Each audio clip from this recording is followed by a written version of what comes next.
Magandang araw mga boss. Ang problema nito, pag gagamitin na nila itong sasakyan sa umaga at nirelease na yung handbrake para umabante, nagkakaroon siya ng ingay dito sa likuran. Yung para bang may bumibitaw na tak gumaganon yung ingay niya. Baka nangyayari kasi sa sasakyan yun kaya ako sinasabi yung ingay na lumalabas. Tapos, ang sumunod naman daw na nangyari, kaya ginagawa ko ngayon itong sasakyan ni customer dahil nga sa nang mapadaan daw sila sa traffic, tapos baha pa, ito, nangamoy daw yung preno nila sa likuran.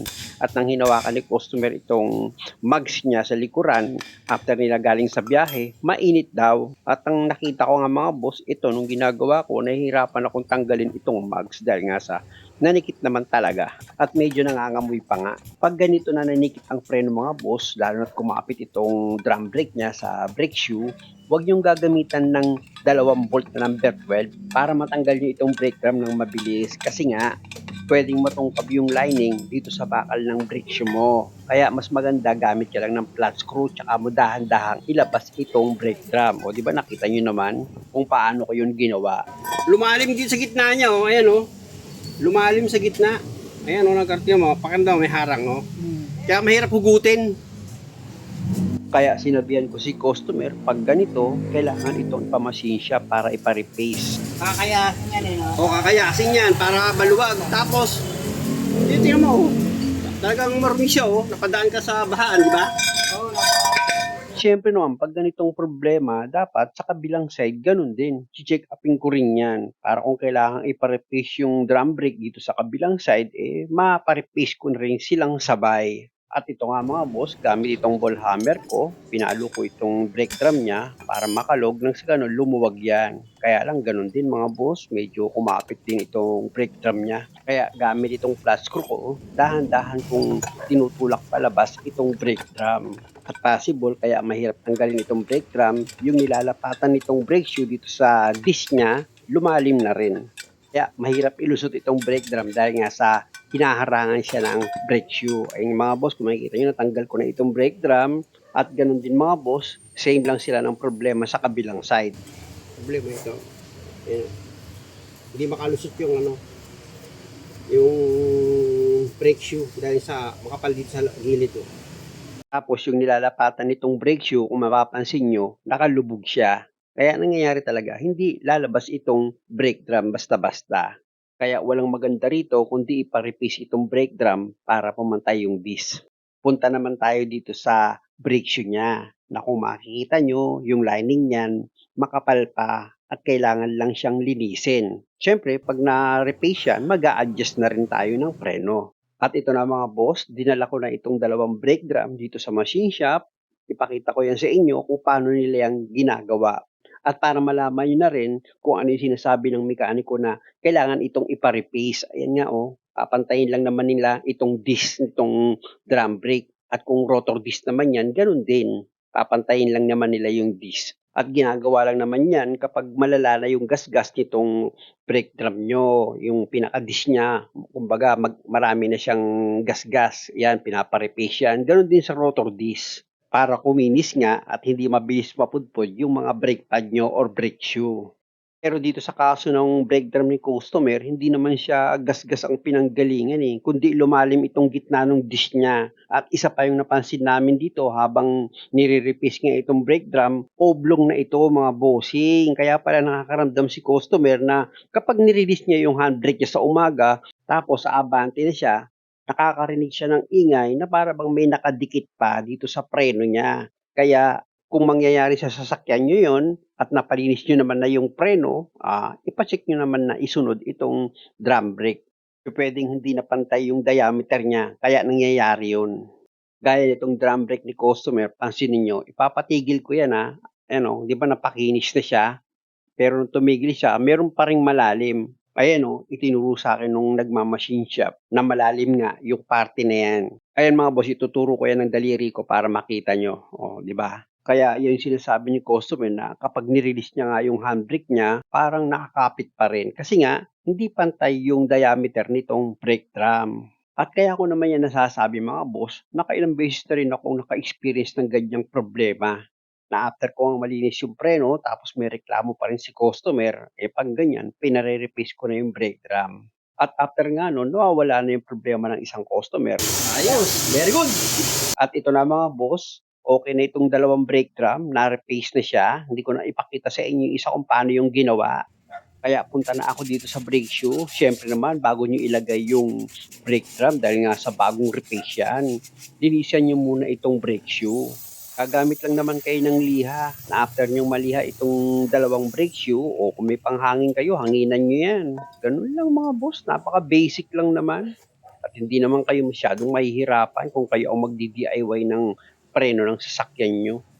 Tapos itong brake drum, bago nyo ilagay yan, punasan nyo lang muna. Para malinis yan pag isinampa nyo, syempre. Sukatin ko muna yung luwag nitong preno niya mga bossing. Para malaman ko kung gaano kalaki yung i-adjust ko. Ayan o. Syempre naman, pinareplace nyo itong brake drum. Kaya kailangan yung mag-adjust naman ng preno.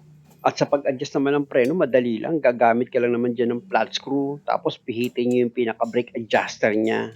Tapos sa pag-adjust naman na gagawin nyo, huwag naman yung sobrang higpit. Yung mahirap pang ipasok itong brake drum. Dapat pag inilagay nyo itong brake drum, yung hindi naman kayo mahihirapan. O ayan o, nakita nyo diba? Hindi ko lang naman naisisentro yun, kaya akala nyo nahihirapan ako eh.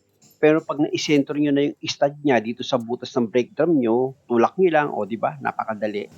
Lipat naman tayo dito sa kabilang side mga boss. Ganun din, bago mo ilagay yung brake drum na pinamachine shop mo or pina-replace mo, linisan mo muna itong brake shoe mo. Gagamit ka lang naman dyan ng liha. Lilihain mo lang itong tumigas dito sa ibabaw ng brake shoe para matanggal.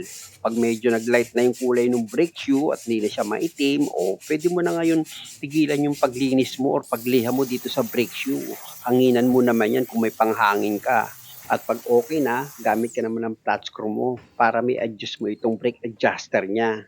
At sa pag-adjust naman ang gagawin mo dito sa preno, dapat pantay sila. Hindi pa pwedeng sa kabilang side maluwag tapos dito mahigpit. Hindi ganun.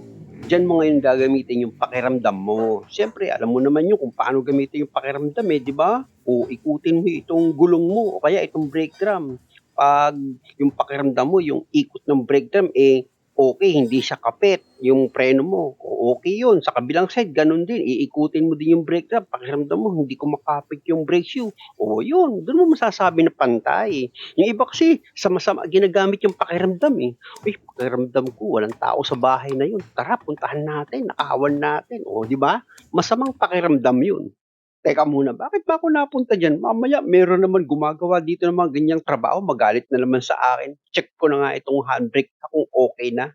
Nasa na ba si customer? Siya kasi yung mag-check nito eh, hindi pwedeng ako. Pag ako kasi mga boss, bias. Handbrake.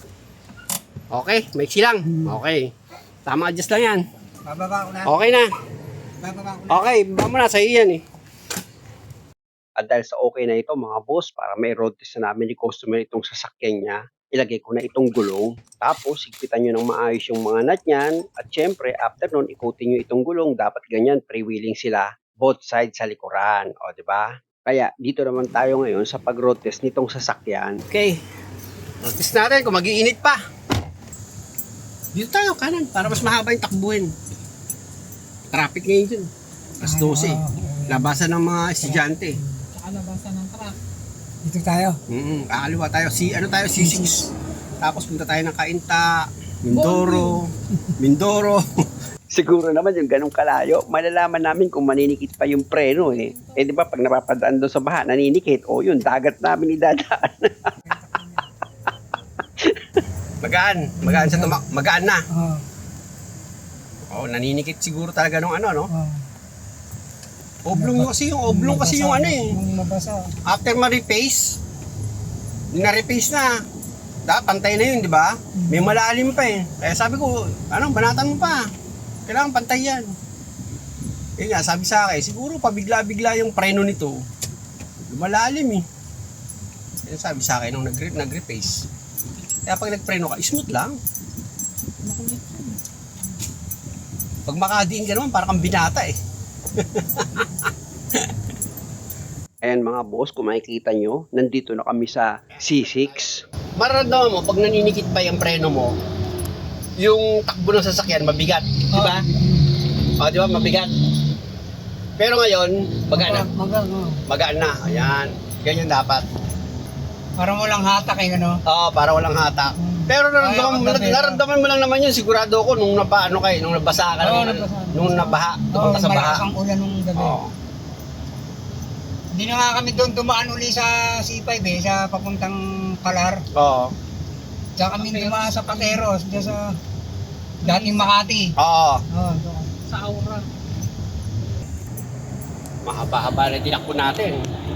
Dito kasi sa ginagawa kong pagrotis mga boss, sinisigurado ko lang na hindi na maninikit itong preno ni customer sa likuran. Para hindi na sila nag-aalala.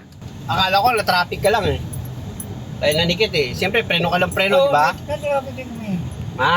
Na-traffic din kami doon. Na-traffic din kayo, tapos napadaan ka na sa baha. After nung nakaramdam ka na parang pumigil na yung hatak. Diyan sa may C5 dyan sa may...